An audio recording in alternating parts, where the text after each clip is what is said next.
Hi guys, it's Jim here, doing a bike check. This is on my Sunday Funday 2 frame. Watermelon, it's green. That's my favorite color. Okay, I'm gonna go back to front here.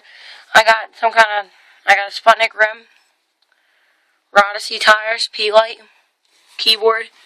Yeah, they wear down fast, so I got some Sputnik peg. I have this back hub that was burnt in the fire. I don't know what name it is, but it sounds pretty good.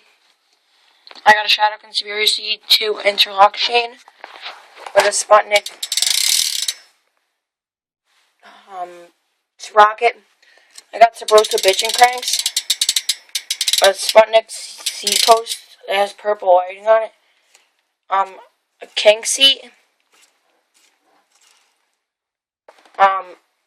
Odyssey twisted PC pedals in clear, another Sputnik peg, Primo Kamikaze forks, Sputnik headset.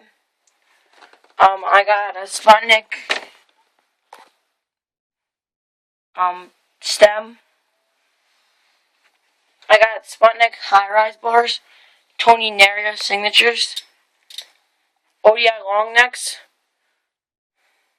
in green with pink bar ends. And I got these purple bullet chromies that look pretty fresh. Okay, that was my bike. That's my bike, and this is my bike check. My name's Jim.